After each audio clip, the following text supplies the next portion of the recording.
Oke, bismillahirrahmanirrahim. Assalamualaikum warahmatullahi wabarakatuh. Perkenalkan, nama saya Rizky Aditya Surya Pratama atau disingkat SP, SSIMT. Lalu di pertemuan ke-10 ini untuk mata kuliah Kalkulus 1 atau disingkat K1, saya akan lanjut menjelaskan mengenai integral, yaitu terutama mengenai aplikasi dari integral itu sendiri. Jadi kemarin sudah saya jelaskan mengenai integral secara umum dan juga contoh soalnya. Sekarang saya akan menjelaskan penggunaan integral ini terutama dalam kehidupan. Untuk apa sih kita mempelajari integral ini? Saya akan langsung menjelaskan dengan contohnya di dalam kehidupan. Oke, saya mulai saja. Nah, ini. Jadi untuk aplikasi integral dalam kehidupan itu biasanya ada dua yang utama, yaitu untuk menghitung luas suatu daerah yang dibatasi oleh kurva dan juga sumbu-sumbu koordinat. Lalu yang kedua adalah untuk menghitung volume benda putar. Nah, misalnya contohnya seperti ada di gambar ini, misalnya kita ingin menghitung luas daerah jembatan yang dibatasi oleh garis-garis hijau ini. Ini bisa menggunakan integral. Lalu bisa juga kita menghitung volume benda putar seperti bohlam ini. Oke, itu salah satu contoh yang paling utama mungkinnya dalam integral ini. Walaupun bukan berarti hanya untuk dua ini saja, tapi bisa juga misalnya dalam matematika ekonomi, integral juga banyak digunakan. Tapi fokusnya dalam materi kali ini saya akan menjelaskan mengenai dua ini. Bagaimana untuk menghitung luas suatu daerah yang dibatasi oleh kurva dan juga untuk menghitung volume benda putar. Oke, next. Jadi seperti ini kalau di dalam matematika atau dalam persamaan matematikanya. Apabila kita ingin menghitung luas daerah di bawah kurva, misalnya ada kurva Y sama dengan X kuadrat. Kita ingin menghitung luas daerah di bawah kurva ini, jadi yang warna biru, yang di bawah garis merah ini. Inilah yang akan kita hitung luasnya. Luas daerah di bawah kurva Y sama dengan X kuadrat. Dan juga untuk yang volume benda putar, ini agak tricky ya. Jadi misalnya dalam matematika seperti ini, kurvanya itu kurva Y sama dengan minus X kuadrat plus 4X. Jadi seperti ini ya, kurva parabola. Ini diputar mengelilingi sumbu Y. Jadi sumbu Y itu yang ini, kita putar gitu. Jadi bentuknya 3 dimensi. Itulah yang kita hitung volumenya. Makanya namanya volume benda putar. Karena ini yang kita putar tergantung dengan sumbunya. Nah, supaya lebih jelas, ya akan saya langsung jelaskan di contoh soalnya ya untuk aplikasinya ini. Oke, next. Nah, yang pertama adalah untuk menghitung luas dengan integral. Jadi seperti ini langkah-langkahnya. Jadi kalau secara geometri, integral itu atau integral yang biasa kita sebut integral Riemann, itu dapat diartikan sebagai luas daerah di bawah kurva Y sama dengan fx pada interval A, B. Jadi seperti ini. Luas daerah yang warna kuning ini di bawah kurva Y sama dengan fx pada interval A, B. Jadi ada batasan-batasan itu jelas gitu, baik itu batasan secara kurvanya ataupun batasan secara X atau Y-nya. Yang pertama itu biasanya kita bikin jadi partisi-partisi. Jadi misalnya ada kurva Y sama dengan fx. Kita buat partisi-partisinya itu dalam bentuk kotak-kotak atau persegi panjang seperti ini. Yang pasti makin lama akan makin naik ya. Dimana ini bisa ditulis sebagai sigma n, di mana i-nya sama dengan 1, fxi itu udah dikalikan delta xi. Delta x adalah ini, selisih antara kotak-kotak yang dibuat partisi-partisinya ini. Ini, kalau kita anggap n-nya sama dengan tidak terhingga, bisa dijadikan sebagai integral, yaitu dalam bentuk fungsi seperti ini, integral a menuju b fx dx. Dimana kalau ditulis secara matematikanya itu L atau luas partisinya sama dengan integral A menuju B fx dx itu sama dengan limit N mendekati tidak terhingga sigma N di mana I sama dengan 1 fxi delta xi. Itu kira-kira bagaimana cara kita menggambarkan aplikasi integral ini untuk menghitung luas, yaitu luas daerah di bawah kurva. Oke? Cukup kebayang ya. Jadi untuk lebih jelasnya, saya akan langsung masuk ke contoh soal 1, yaitu untuk menghitung luas dengan integral. Soalnya simpel saja. Hitunglah luas daerah tertutup yang dibatasi kurva Y sama dengan X kuadrat, sumbu X, dan garis X sama dengan 3. Jadi ada 3 yang kondisi untuk yang membatasi luas daerah ini. Fungsi Y sama dengan X kuadrat, sumbu X-nya, dan garis X sama dengan 3. Nah, untuk menjawabnya, ini saya bagi menjadi langkah-langkah yang penyelesaiannya yang saya buat disimpel menjadi 3 langkah. Yang pertama, jelas kita mesti gambar kurvanya dulu. Lalu kita buat partisi-partisi di daerah-daerahnya gitu.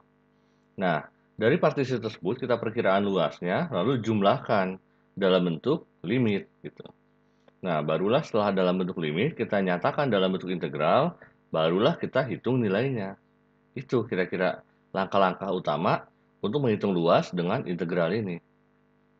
Oke, supaya lebih jelas, ya jawabannya ini akan langsung saya praktekkan. Jadi seperti ini. Jadi pertama, kita gambar dulu kurvanya, yaitu kurva Y sama dengan Fx sama dengan X kuadrat. Seperti ini kurvanya. Lalu kita buat partisi-partisinya dengan delta X yang sama ya, delta XI ini sama. Lalu kita aproksimasi atau perkirakan luasnya tadi, LI sama dengan XI kuadrat yang ini, dikalikan delta XI atau selisih antara partisi ini. Kita jumlahkan luasnya di mana L atau totalnya yang kuning ini, kalau ini kan yang aproksimasi luasnya L ini satu partisi aja. Kalau L totalnya itu adalah sigma dari XI kuadrat dikalikan delta XI. Kita ambil limit dari jumlah luasnya, yaitu L sama dengan limit sigma XI kuadrat dikalikan delta XI. Di mana limitnya ini N tidak terhingga atau N sama dengan 3 ya, jadi udah ada pembatasnya. Barulah kita nyatakan dalam integral dan hitung nilainya. Jadi kalau buat dalam integral, bentuknya jadi seperti ini. L sama dengan integral 0 menuju ke arah 3, X kuadrat fungsinya dx. Jadi kalau kita masukkan angkanya, kita integralkan dulu yang ini, jadi L sama dengan 1/3 X pangkat 3, itu menjadi seperti ini, di mana batasnya itu dari 0 ke 3, sehingga 3 pangkat 3 dibagi 3 dikurangi 0, karena ini 0. Jadi jumlahnya adalah 3 pangkat 3, 27 dibagi 3, 9. 9 kurang 0, ya 9. Jadi luasnya untuk kurva fx sama dengan x kuadrat ini dengan batasan 0 sampai 3 ini, itu sama dengan 9. Itu kira-kira penggunaan integral untuk menghitung luas daerah di bawah kurva. Oke. Berikutnya ini mungkin agak sulit ya. Ya, jadi saya buat ini gambarannya dalam animasi. Kalau misalnya kita menghitung volume benda putar dan kita membuat benda 3 dimensinya atau gambar 3 dimensinya gitu. Jadi suatu daerah itu jika diputar mengelilingi garis tertentu sejauh 360 derajat, maka akan terbentuk namanya adalah benda putar seperti ini. Nah, kegiatan pokok dalam menghitung volumenya ini adalah hampir sama dengan yang menghitung luas daerah ya, yaitu kita partisi dulu benda putarnya ini, kita aproksimasi, kita perkirakan lagi luasnya, kita jumlahkan luasnya itu, kita ubah dalam bentuk limit, dan terakhir kita nyatakan dalam bentuk integral, baru kita hitung volumenya. Oke, ini kira-kira gambarannya untuk volume benda putar. Berikutnya adalah nah, langsung masuk ke contoh soalnya ya, supaya lebih kebayang. Jadi contoh soal 2, menghitung volume benda putar. Soalnya adalah, hitunglah volume benda putar yang terjadi jika daerah yang dibatasi kurva Y sama dengan X kuadrat plus 1, sumbu X, sumbu Y, dan garis X sama dengan 2 itu diputar mengelilingi sumbu X sejauh 360 derajat. Jadi sama dengan yang tadi, untuk menjawab pertanyaan ini atau soal ini, langkah-langkahnya adalah kita gambar dulu kurvanya secara 2 dimensi, lalu buat partisi daerahnya. Ini kalau sudah 2 dimensi, walaupun nanti kalau sudah diputar jadi 3 dimensi ya. Baru kita tentukan ukurannya, aproksimasi, dan juga bentuk partisinya. Dari situ kita nyatakan dalam bentuk limit, atau bisa langsung ke integral juga, lalu barulah kita hitung nilainya untuk volumenya ini. Lalu untuk menghitung volume benda putar ini sebenarnya ada 3 ya, yaitu ada metode cakram, metode cincin, dan metode kulit tabung. Di sini saya akan menjelaskan atau menjawabnya dengan metode cakram. Untuk cincin dan kulit tabung bisa dibaca di bukunya langsung ya, supaya lebih jelasnya. Oke, jadi untuk jawaban contoh soal yang kedua tadi, langkah-langkahnya adalah pertama, kita gambar dulu kurvanya, as usual ya, kita gambar dulu. Jadi, ya kurva Y sama dengan X kuadrat plus 1, benar kan? Ya, X kuadrat plus 1, seperti ini. Lalu kita buat partisinya, sama seperti tadi, dengan delta X tertentu, kita tentukan ukuran dan besar partisinya, bentuk partisinya gitu. Barulah kita nyatakan dalam bentuk integral. Jadi ini ada yang dua dimensi, lalu setelah kita putar dengan sumbu X 360 derajat, menjadi seperti ini.